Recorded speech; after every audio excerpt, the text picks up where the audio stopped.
En 1914, los soldados de las armadas alemanas y británicas creían que su guerra sería una gran confrontación de barcos enormes.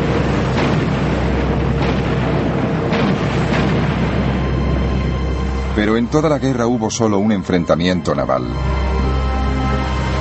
El resto de la guerra naval fue muy distinto de lo que se esperaba. Fue una guerra dominada por una nueva arma, el submarino.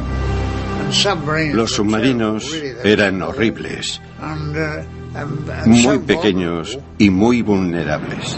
Fue una guerra de bloqueos y hundimientos a gran escala, y que antes de la victoria final fue fuente de desengaños y desastres. Sobre todo fue una guerra de innovación y avances tecnológicos sorprendentes, desde los cielos hasta la profundidad de los océanos.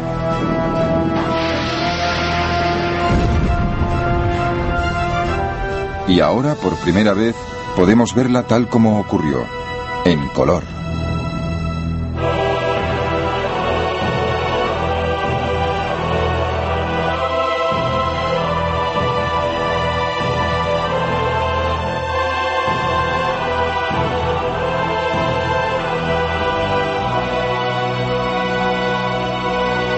Primera Guerra Mundial en color. Asesinos en el mar.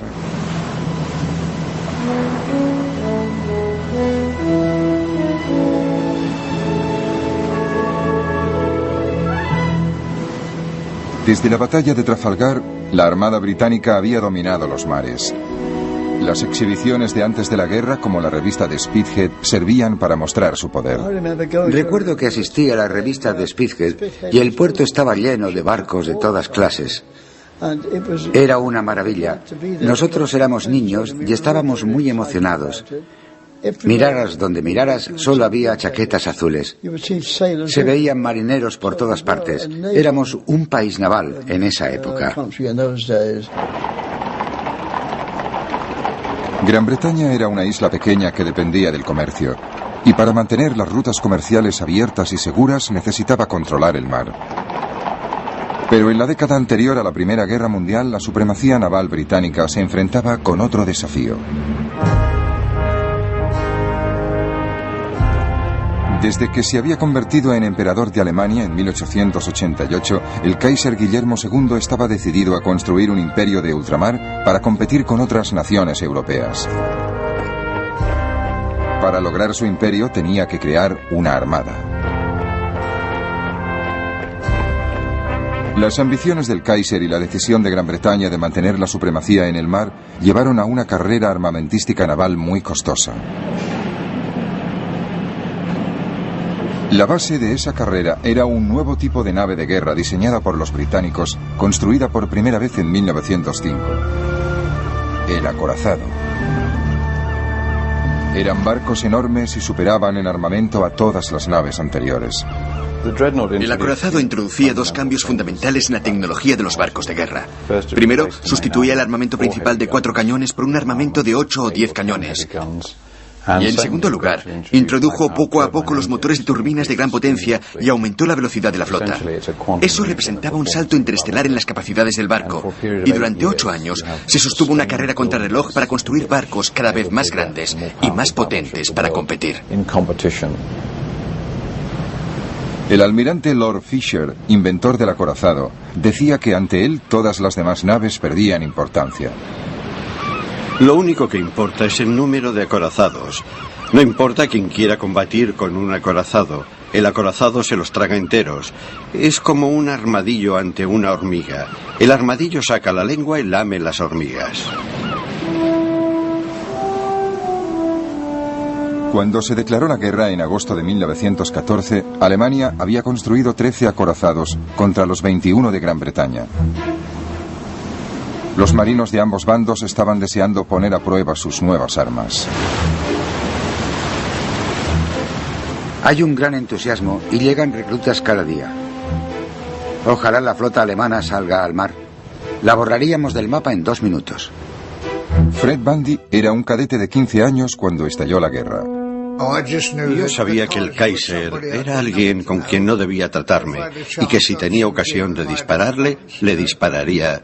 Si tenía ocasión, vaya. En cuanto pudo, Fred Bundy se alistó a tiempo completo. Me pareció maravilloso. En la trinchera, por ejemplo, tenía que saltar para que me llenaran de plomo y esas cosas. Y si podía alistarme en la armada, los barcos siempre han sido mi sueño.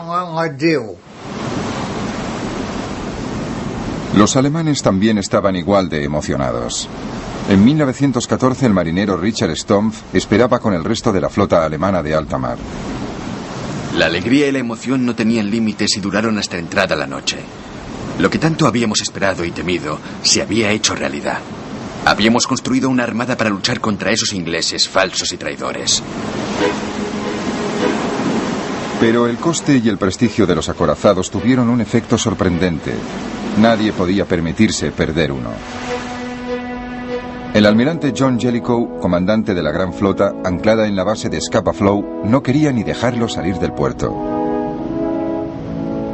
Si hay probabilidades de destruir barcos pesados del enemigo, está muy bien correr ciertos riesgos, pero a no ser que las probabilidades sean bastante altas, no creo que debamos correr ese tipo de riesgos.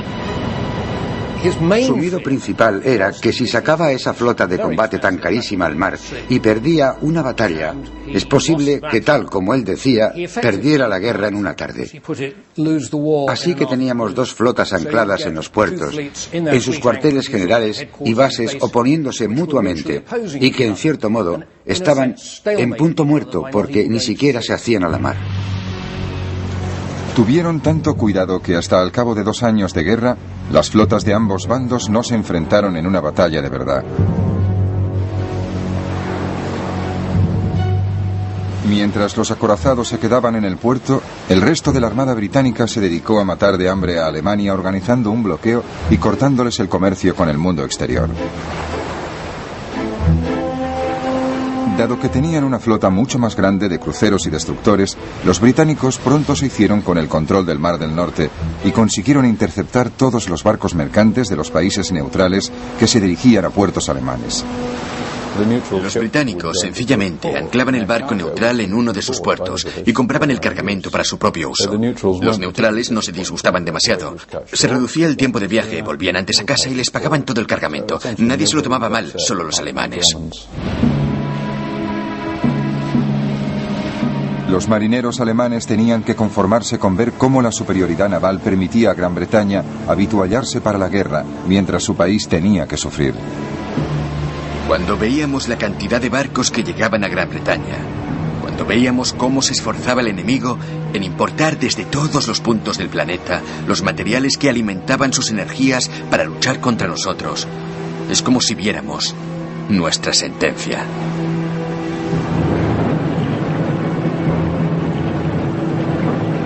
Pero llegó un arma que revolucionó la guerra naval: el submarino o subbarco, como lo llamaban los alemanes.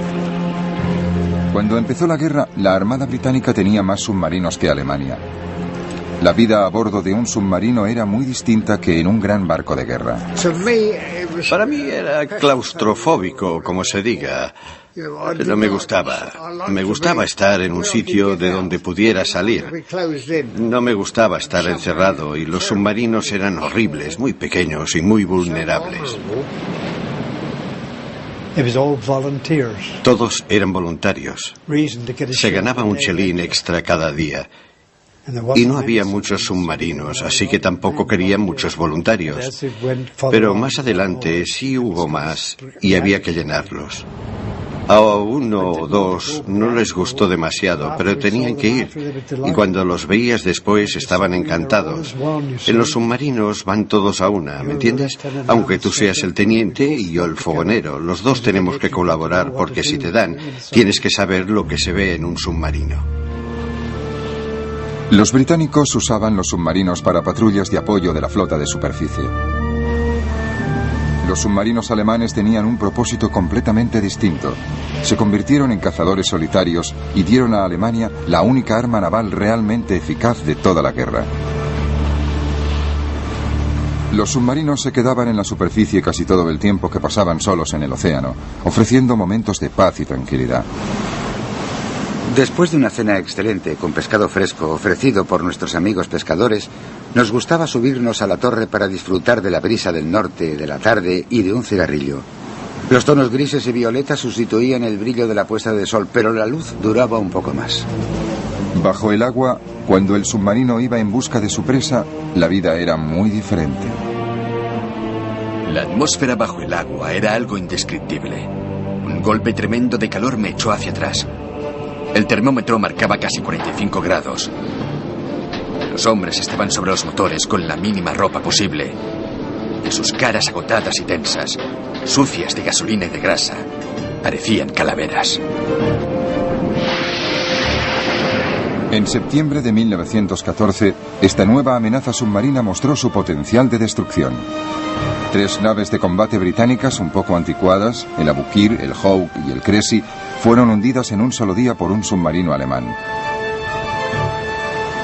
Un guardiamarina británico escribió a su casa contando cómo sobrevivió. Querida abuela, he vivido algo muy emocionante. Nos ha despertado un choque tremendo y todo el barco ha temblado. El Aboukir se hundió de repente y nos dejamos caer por la borda hasta el agua. Nadé hasta el Hawk y estaba subiendo a bordo cuando también lo atacaron y se hundió en 3 minutos. Entonces nadé hasta el Cressy y allí me dieron una taza de chocolate, pero cuando la terminaba lo hundieron también. Volví a saltar y me recogieron cuando llevaba 3 horas en el agua. Otros 1.400 marinos perdieron la vida.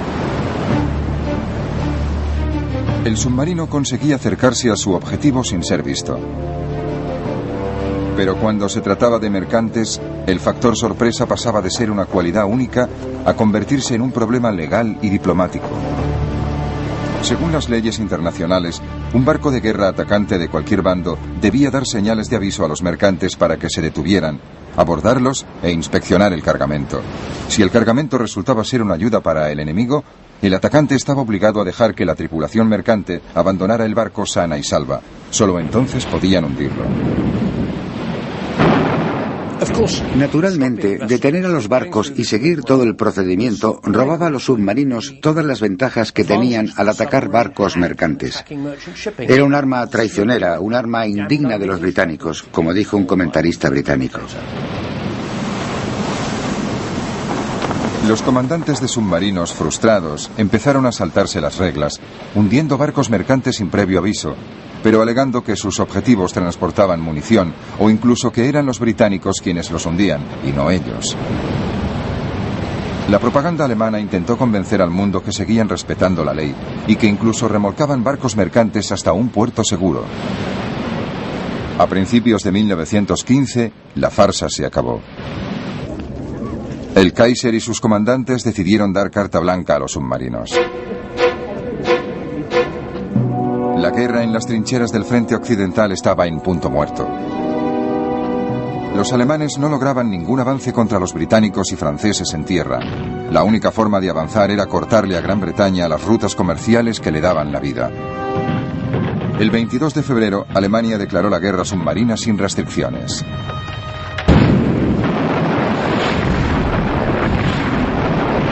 Los submarinos abrirían fuego sin previo aviso contra los barcos mercantes que se dirigieran a puertos aliados. La guerra submarina sin restricciones era como un último recurso. Se decían, intentémoslo, a lo mejor funciona. Hay una cierta desesperación. Creo que la armada alemana pensaba que no estaban consiguiendo lo que pensaban que conseguirían. No estaban luchando con acorazados, pero pensaban que si no hacían algo, los soldados del frente occidental dirían, ¿para qué estamos luchando y muriendo cuando la armada no hace nada? Para las tripulaciones de los submarinos fue un alivio y una celebración.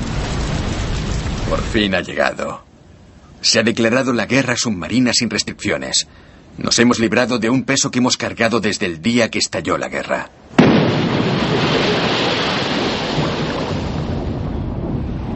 En 3 meses, los submarinos hundieron 115 barcos. Pero entonces un submarino llegó demasiado lejos. El 7 de mayo de 1915, el crucero de la línea Cunard, el Lusitania, zarpó hacia Gran Bretaña desde los Estados Unidos. Alice Drury, niñera de una familia norteamericana, cuidaba a su bebé cuando llegó el impacto del primer torpedo alemán. Cogí el Moisés con el niño dentro. Stuart también estaba en la cabina y gritaba: «No quiero ahogarme, no quiero ahogarme». Y me acerqué a él y le dije: «Agárrate a mí, pase lo que pase». La otra niñera me preguntó: «¿Y yo qué hago?». Y yo dije: «Cuida del niño». No les volví a ver jamás, ni a ella ni a Bunny. Más de 1.200 personas se ahogaron en el Lusitania. Les dio a los británicos una auténtica ventaja que explotaron muy eficazmente. La propaganda británica en la guerra era una de sus principales armas, y el objetivo principal era la opinión pública en los Estados Unidos. El Lusitania fue un regalo del cielo para los británicos. Es lo más estúpido que podían haber hecho los alemanes. El hundimiento del Lusitania demuestra un desprecio por las opiniones del mundo en general y de este país en particular, que solo se comprende suponiendo que la sed de sangre ha vencido a la razón. La indignación recayó en gran parte en el propio Kaiser. Fue una crueldad. No debería haber ocurrido. Si hubiera sido un buen hombre, habría dicho: está lleno de civiles, ¿para qué voy a hundirlo? Dejaré que vaya donde tenga que ir. Es lo que habría pensado yo. Mis sentimientos habrían sido esos, pero los suyos no. Lo único que pretendía era darles un buen escarmiento a los ingleses, demostrarles que no era un juego, que iba en serio. El escándalo del hundimiento del Lusitania convenció a Alemania de que debía volver a atenerse a las leyes internacionales. Pero la frustración volvió a aumentar. En noviembre de 1915, el comandante en jefe de la Armada alemana escribió: El submarino no puede perdonar la vida a la tripulación de los barcos de vapor. Debe mandarlos al fondo con sus naves. Así se alertará a todas las líneas marítimas, y el peligro que correrán las vidas de sus tripulaciones será un buen motivo para que cese todo el comercio naval con Inglaterra en muy poco tiempo. La gravedad de la situación exige que dejemos a un lado los escrúpulos.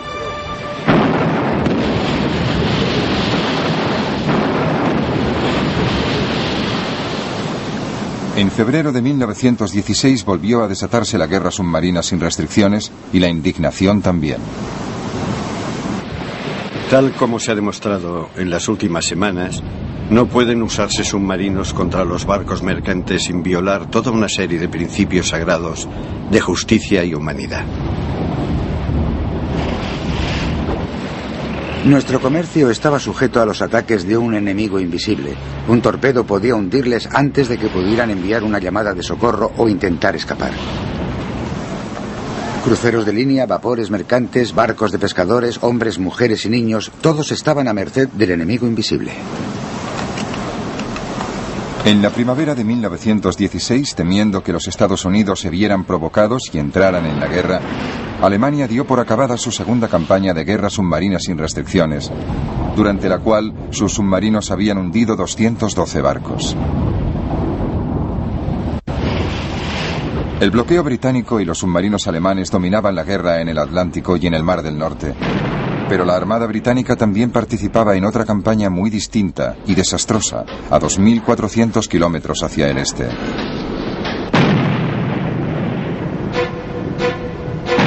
Cuando estalló la guerra, el hombre que estaba a cargo de la Armada Británica era el jefe primero del almirantazgo, Winston Churchill. Al ver que la guerra de trincheras en el frente occidental no iba a ninguna parte, Churchill creyó que la Armada ofrecía otra vía para ganar la guerra. Su plan era atacar al aliado de Alemania, Turquía.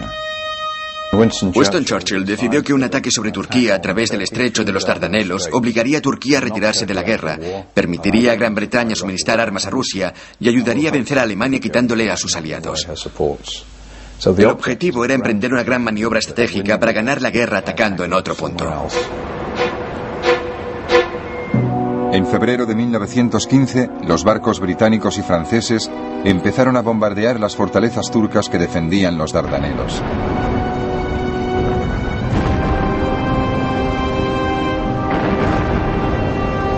Pero esas naves de combate anticuadas, anteriores a los acorazados, se llevaron una sorpresa muy desagradable.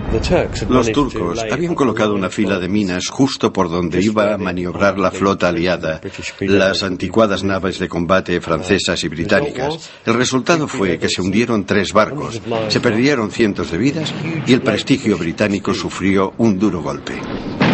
Los marinos aliados se dieron cuenta de que eran un blanco fácil. Hoy nos hemos enfrentado a la muerte, pero gracias a la bondad divina volvimos sin sufrir bajas. Aunque la mayoría de los marinos no pensaron que fuera gracias a la bondad divina, sino que llevábamos 3 botes salvavidas a bordo. Los dragaminas intentaron limpiar el campo de minas. Lo consiguieron solo en parte, pero finalmente los fuertes quedaron silenciados.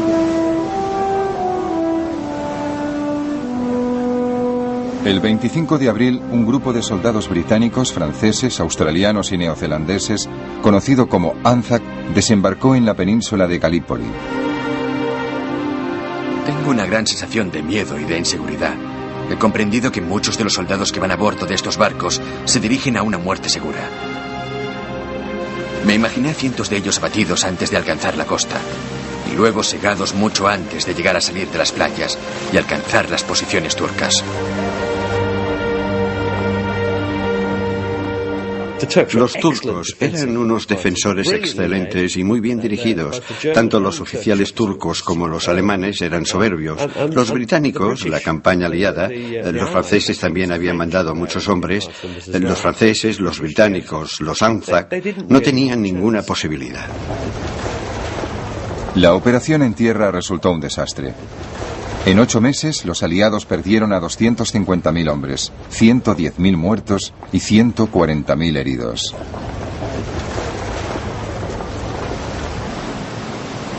En enero de 1916 se evacuó a las tropas. Churchill se vio obligado a abandonar su cargo.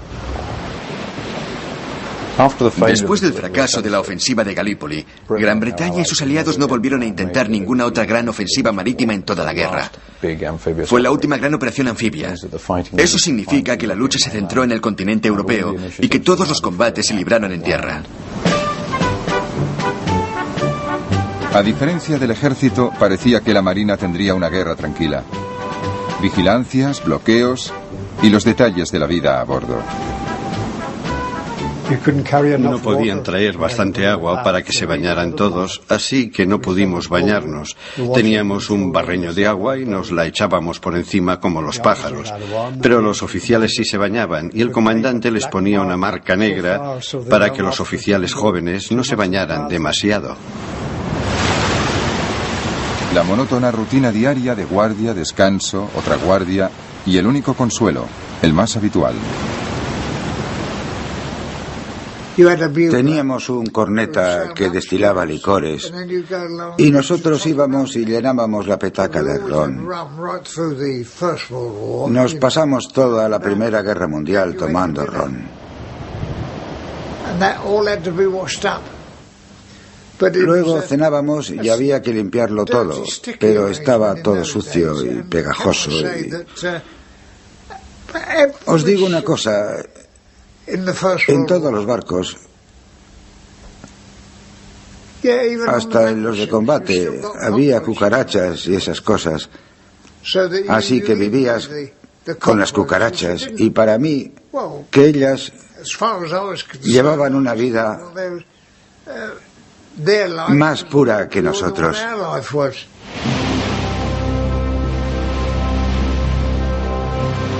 En 1916 la rutina diaria fue interrumpida por poco tiempo, pero muy bruscamente.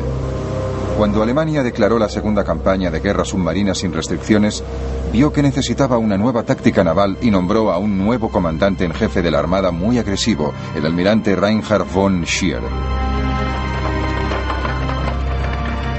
La guerra en el frente occidental entraba en su fase más sangrienta. Desde el mes de febrero los soldados alemanes y los franceses luchaban por la ciudad fronteriza de Verdún y cada bando sufrió 350.000 bajas.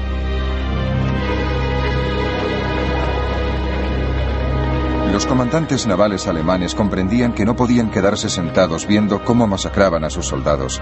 Tenían que hacer algo. Al almirante von Scheer se le ocurrió un plan para tender una emboscada y destruir parte de la gran flota británica. Usando sobre todo documentos gráficos de ejercicios navales, es posible reconstruir lo sucedido. La idea de von Scheer era enviar cruceros de combate alemanes desde los puertos de Kiel y Wilhelmshaven para que patrullaran en las costas noruegas y tentaran a la flota de cruceros de combate británicos del almirante Sir David Beatty a salir de su base en Rosyth. Entonces von Scheer enviaría a los acorazados alemanes a destruirlos antes de que llegara el grueso de la flota británica de Sir John Jellicoe desde Scapa Flow. Pero Jellicoe, gracias a una señal de radio interceptada, dedujo que los alemanes preparaban algún truco y decidió anticiparse a ellos sacando el grueso de la flota a alta mar. En Scapa Flow, los marineros se preparaban para la batalla que llevaban 2 años esperando. Las chimeneas silbaron una señal trascendental. Si hablaran, dirían: calentad las calderas y avisad cuando estéis listos para avanzar. Todo el mundo parecía tener el presentimiento de que había llegado la hora. El ambiente estaba cargado de expectación y de emoción reprimida, y tanto oficiales como soldados se afanaban en prepararse para salir a alta mar. Esa misma noche, la flota de Beatty zarpó desde Rosyth. Cariño, imagínate si puedes una noche preciosa, aunque sin estrellas, y 12 grandes naves humeando, saliendo al mar, sin luces visibles y sin que se oiga otro ruido que el susurro de las olas. Los submarinos alemanes que montaban guardia no se dieron cuenta de que toda la flota británica se había hecho a la mar. Von Scheer siguió con su plan. El 31 de mayo de 1916, el grueso de la flota alemana se hizo a la mar. El sol se levantó magnífico, cubrió el mar con sus rayos dorados y pronto nos mostró la imagen de toda nuestra flota avanzando para enfrentarse al enemigo, que siempre es una visión maravillosa. Las 2 flotas se dirigían una contra la otra en el Mar del Norte. A mediodía, uno de los comandantes de Beatty vio a los alemanes. Urgente. 2 cruceros, probablemente enemigos, en dirección sur-sureste. Luego los alemanes avistaron a los británicos. De repente vi unos cuantos barcos grandes, unos monstruos negros, 6 gigantes humeando en columna de a 2. Las 2 flotas se enfrentaron a una velocidad combinada de 80 kilómetros por hora. Estaba todo lleno de polvo y de humo y hacía más calor que en un horno. Por fin íbamos a machacar a los cabezas cuadradas después de 2 años de esperar y observar. La batalla de Jutlandia había empezado.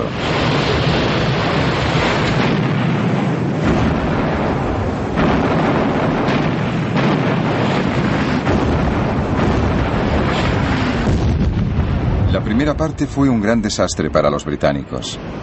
Por desgracia para Beatty, sus barcos no disparaban muy bien. Tenían la desventaja de la luz y el tiempo, pero no se habían ejercitado demasiado y las naves de combate alemanas tenían una potencia de armas superior. 2 barcos británicos, el Queen Mary y el Indefatigable, estallan y se hunden, perdiendo a casi todas sus tripulaciones. Oímos una explosión tremenda que hizo estallar la proa. Luego oí otra explosión. Me hundí a bastante profundidad y cuando volví a la superficie solo vi restos y petróleo flotando en la superficie.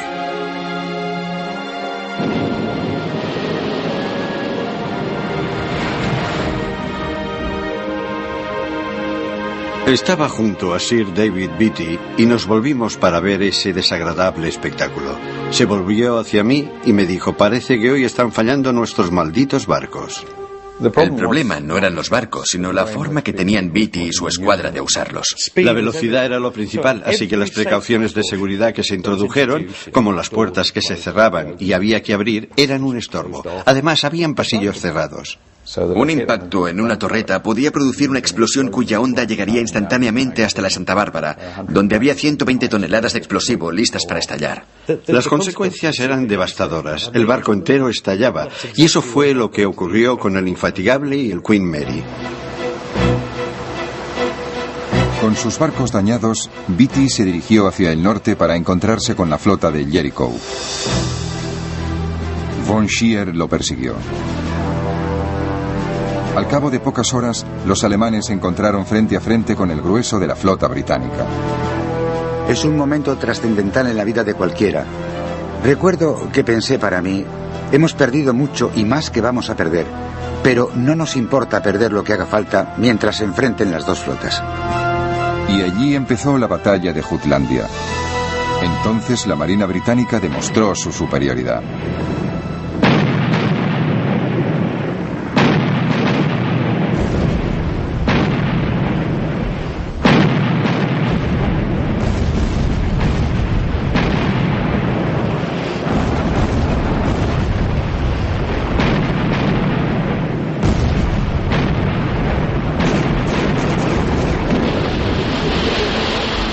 Los alemanes perdieron un acorazado, 4 cruceros ligeros y 5 destructores.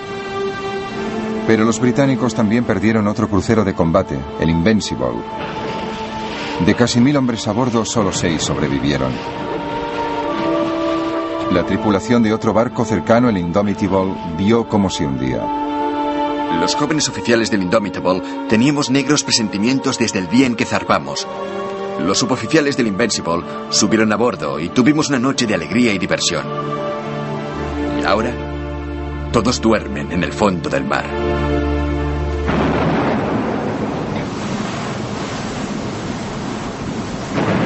Al anochecer resultaba todavía más difícil afinar la puntería, pero ambas flotas siguieron bombardeándose mutuamente. La noche fue quizás más extraña y espantosa que el día. De vez en cuando se oía una explosión tremenda y se levantaban grandes llamaradas de 30 metros de altura. Estos ataques duraron toda la noche, hasta el amanecer.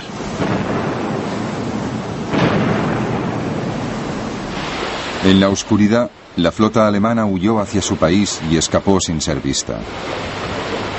El 1 de junio por la mañana, los alemanes se acercaban a los puertos seguros de Kiel y Wilhelmshaven. Volvimos a puerto y nos dieron café caliente y comida. Como muchos de mis compañeros, no los quise. Nos tumbamos en el suelo en un rincón del barco. Nos daba lo mismo donde estábamos. Nos pusimos a dormir. Hacía 2 días que no dormíamos. Jutland es una de las batallas más controvertidas de todos los tiempos. Todo el mundo dice que ganó. El Kaiser al día siguiente dijo: la magia de Trafalgar se ha roto, hemos vencido a los británicos. Von Scheer en su informe oficial dijo: no debemos volver a intentarlo, nos borrarían del mapa. Y esa era la verdad. Los alemanes sabían que podían darse por contentos al volver a casa con casi todos los barcos y casi todos los marinos. Igual que los alemanes, los británicos presentaron la batalla de Jutlandia como una gran victoria naval. Pero Jellicoe sabía que sus pérdidas habían sido bastante más graves que las alemanas, tanto en barcos como en vidas. Sin embargo, aún controlaba el Mar del Norte. Para la marina alemana fue como volver a la casilla de salida. En el frente occidental se mantenía el equilibrio de fuerzas. Los británicos habían lanzado su ofensiva en el Somme con 600.000 bajas. Pero el Somme había costado también mucha sangre alemana. La marina alemana, con su flota de superficie metida en el puerto, solo podía ayudar a la infantería volviendo a la guerra submarina sin restricciones. En febrero de 1917 se tomó la decisión fatal.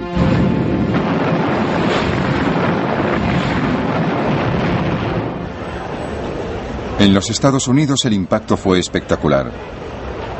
Unos meses antes, Woodrow Wilson había sido reelegido presidente de los Estados Unidos, porque decía a su país que no podían seguir aislados de la catástrofe que tenía lugar al otro lado del Atlántico. En esta elección nos jugamos mucho más que los asuntos domésticos. Y en la situación mundial hay en juego mucho más de lo que se imagina nuestra gente. El equilibrio democrático está en peligro. Y su destino se juega no solo aquí, sino en todo el mundo. Después de la declaración alemana de guerra submarina sin restricciones, Wilson, envalentonado por su nuevo mandato electoral, le lanzó a Alemania un ultimátum. Los alemanes no le hicieron caso y aumentaron la producción de submarinos. Ya tenían 110 en el mar. Si no queremos desangrarnos hasta la muerte, debemos aprovechar al máximo nuestros submarinos como arma de guerra para destruir la vitalidad de Inglaterra. Durante los meses de febrero y marzo de 1917, los submarinos lograron hundir por lo menos 500 barcos.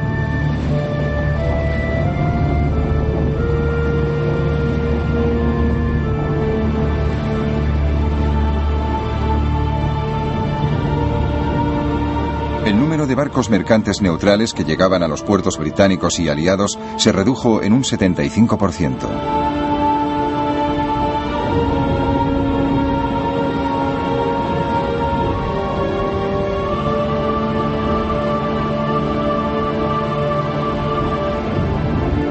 Algunos capitanes de submarino alcanzaron unas cifras de barcos hundidos increíbles. Cuando volvían al puerto después de sus incursiones, se convertían en héroes nacionales, como los ases del aire de la guerra.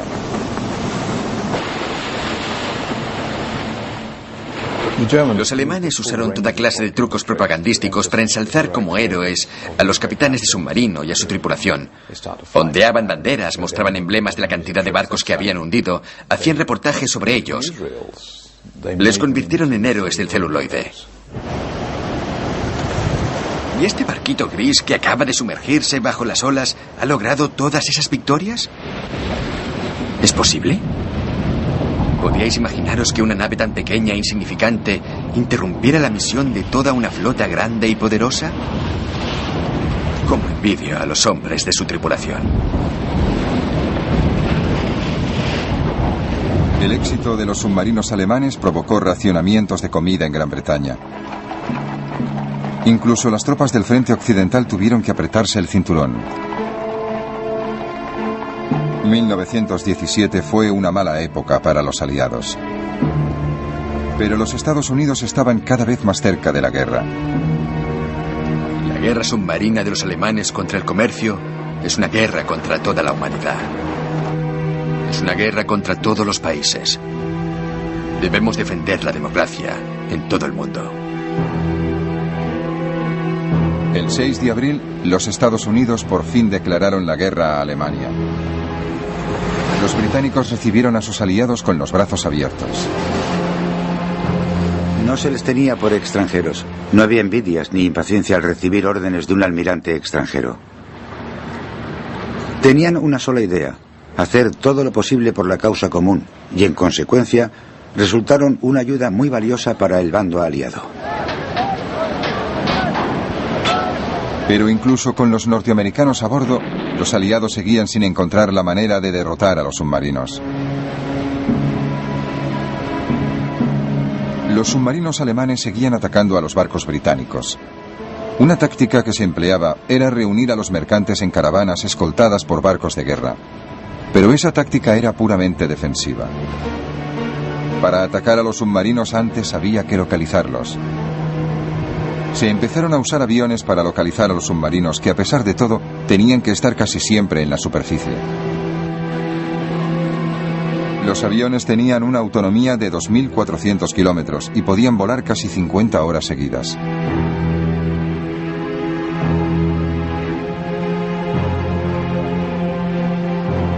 Los barcos volantes y los hidroaviones iban armados con torpedos, bombas y ametralladoras para atacar a los submarinos que encontraran en la superficie. Nos atacó un avión.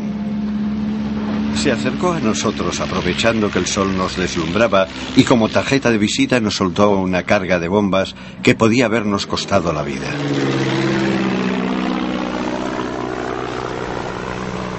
Para encontrar a los submarinos bajo el mar, los aliados usaban una nueva técnica: el hidrófono. Era un micrófono que se colocaba bajo el agua y detectaba el sonido de los motores eléctricos de un submarino. Entonces se podía calcular a qué profundidad se escondía. Luego se ponía en juego otra arma nueva: las cargas de profundidad, que eran minas lanzadas desde los barcos y reguladas para que estallaran a una profundidad determinada. Una carga de profundidad estalló con un ruido tremendo. Perdimos las esperanzas a medida que aumentaba el riesgo de morir aplastados o volados en pedazos. Seguimos trabajando aunque fuera para distraernos del inminente destino que nos esperaba en el fondo del mar.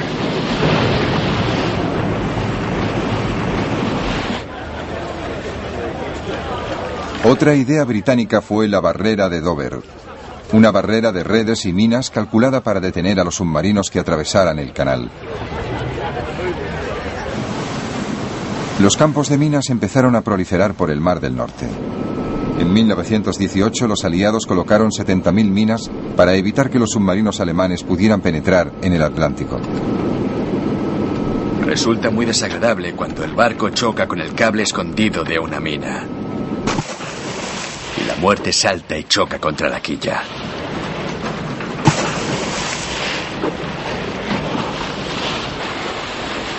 Dragar minas era una misión muy peligrosa. De vez en cuando los submarinos conseguían colocar minas cerca de los puertos británicos. Una vez recuperadas podían desactivarse individualmente.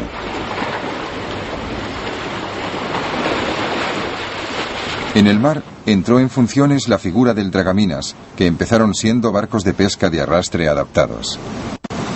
Preguntad a cualquiera que sirviera en el mar entre 1914 y 1918 cuál era el trabajo más peligroso, monótono y desagradable de toda la guerra naval. 9 de cada 10 os responderán: el de los dragaminas. Se usaban cables para cortar las amarras de las minas y luego se destruían con disparos de rifle.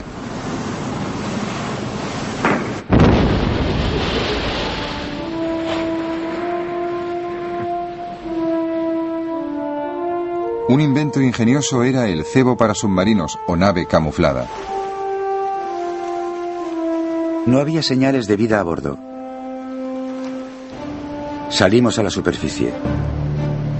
De repente el barco volvió a la vida.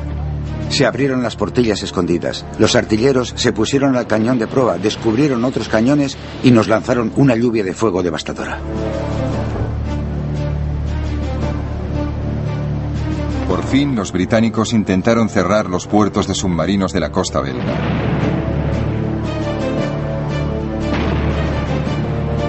Se enviaron unas naves muy extrañas, que eran poco más que plataformas para ametralladoras del 38, para abrir fuego contra las baterías de ametralladoras alemanas que protegían los puertos de los submarinos.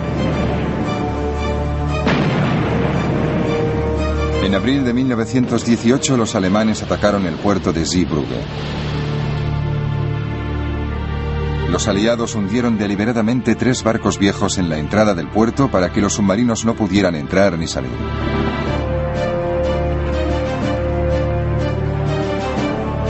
Durante la operación, el crucero británico Vindictive quedó muy dañado y tuvo suerte al poder volver a Inglaterra.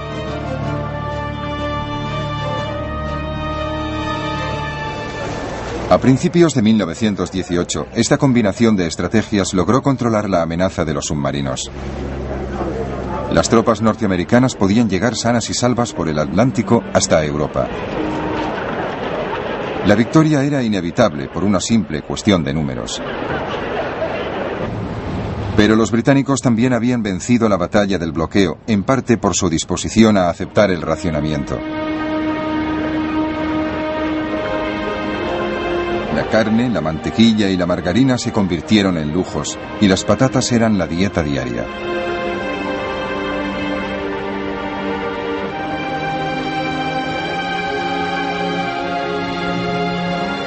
Alemania nunca introdujo el racionamiento, y por eso hacia el final de la guerra la comida y las provisiones escaseaban. La guerra total se basa en usar lo más eficazmente posible los recursos del país. En la Primera Guerra Mundial, los alemanes usaron sus recursos de una forma muy poco eficaz. Sacaron a todos sus agricultores del campo y los enrolaron en el ejército y los usaron para la batalla. No les sustituyeron. La productividad agrícola se vino abajo. No movilizaron su fuerza de trabajo femenina.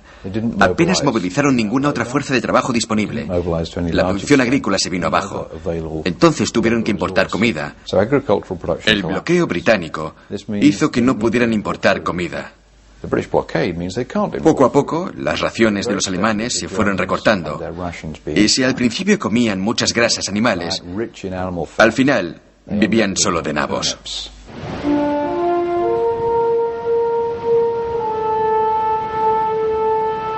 La guerra naval había empezado con la carrera de los acorazados, y hacia el final la flota de navíos británicos y norteamericanos parecían simbolizar la victoria aliada en el mar. Pero ese no fue el verdadero conflicto naval. Las naves de combates enormes eran en cierto modo las descendientes de la época de Nelson, como la idea de lanzar una cantidad enorme de metal a gran distancia y destruir al enemigo. Durante la Primera Guerra Mundial, ese concepto de grandes flotas nacionales que se enfrentan y luchan y deciden el resultado de la guerra se demostró totalmente equivocado. La guerra había cambiado, la nobleza y la elegancia habían cambiado. Ahora lo que importaba era la logística, la supervivencia, la protección del comercio y la derrota del enemigo. Los acorazados todavía sufrieron una ironía final. El 10 de junio de 1918, el acorazado estrella de la Marina austríaca, el Sven-Isvan, zarpó hacia el Adriático. Inmediatamente fue tocado por 2 torpedos italianos. Tardó solo 3 horas y media en hundirse. Lo más sorprendente es que murieron solo 89 hombres. Pero la derrota de la gran nave de guerra fue evidente para todos.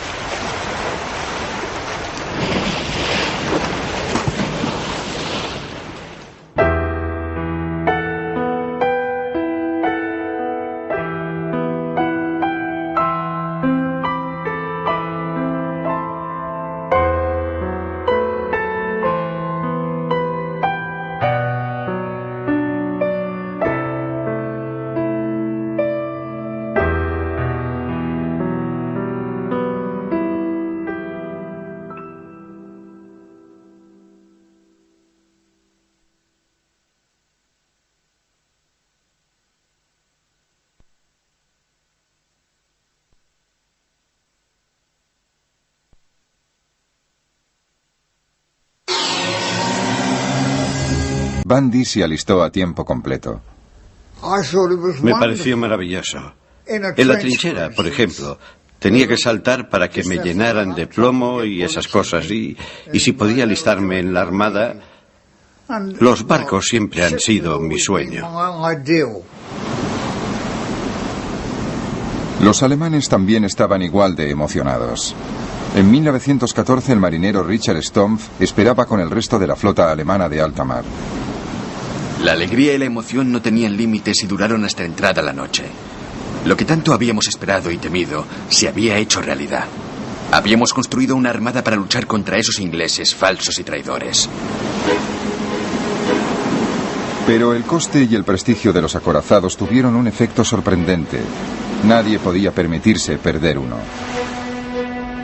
El almirante John Jellicoe, comandante de la gran flota, anclada en la base de Scapa Flow, no quería ni dejarlo salir del puerto.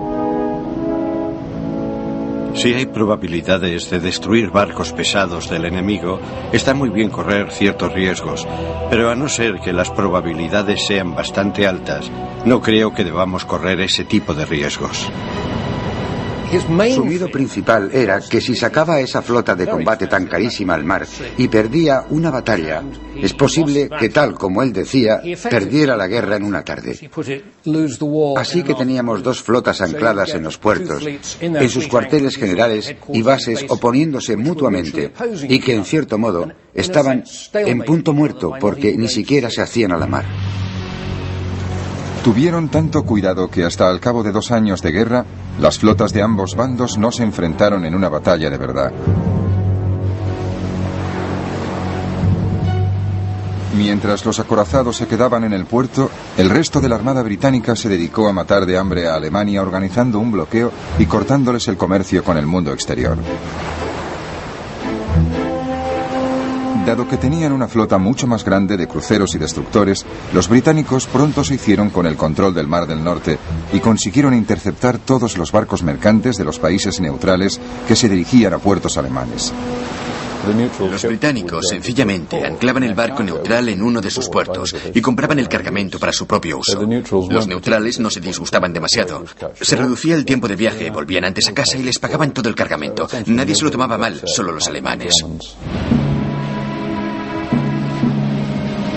Los marineros alemanes tenían que conformarse con ver cómo la superioridad naval permitía a Gran Bretaña habituallarse para la guerra, mientras su país tenía que sufrir.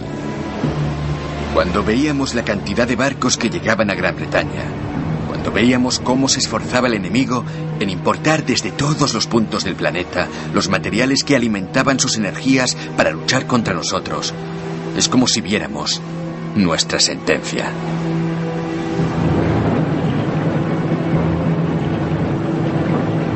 Pero llegó un arma que revolucionó la guerra naval: el submarino o subbarco, como lo llamaban los alemanes.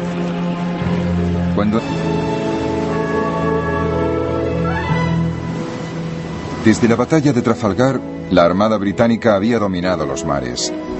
Las exhibiciones de antes de la guerra, como la revista de Spithead, servían para mostrar su poder.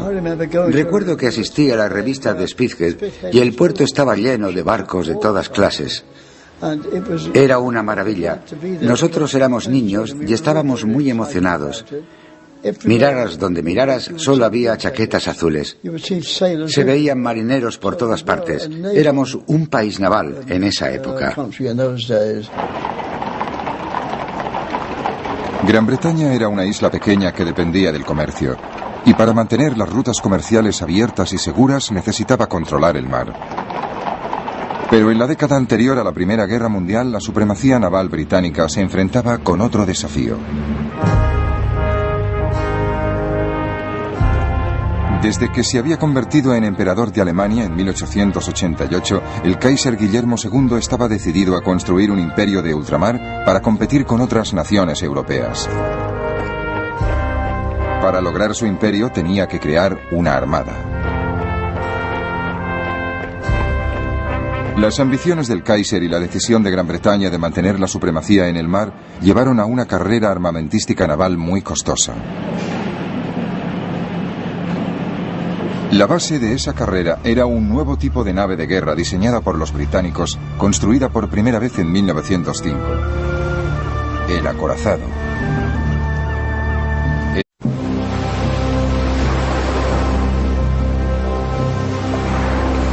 En 1914, los soldados de las armadas alemanas y británicas creían que su guerra sería una gran confrontación de barcos enormes.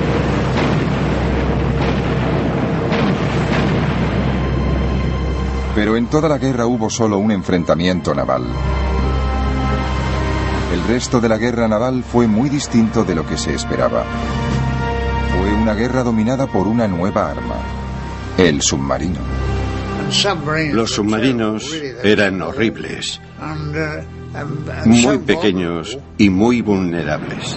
Fue una guerra de bloqueos y hundimientos a gran escala, y que antes de la victoria final fue fuente de desengaños y desastres. Sobre todo fue una guerra de innovación y avances tecnológicos sorprendentes, desde los cielos hasta la profundidad de los océanos.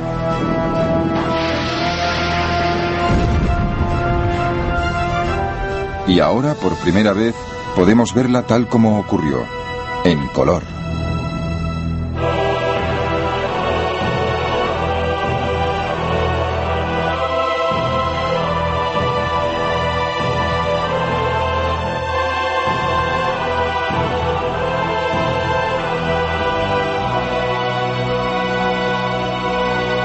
Primera Guerra Mundial en color. Asesinos en el mar.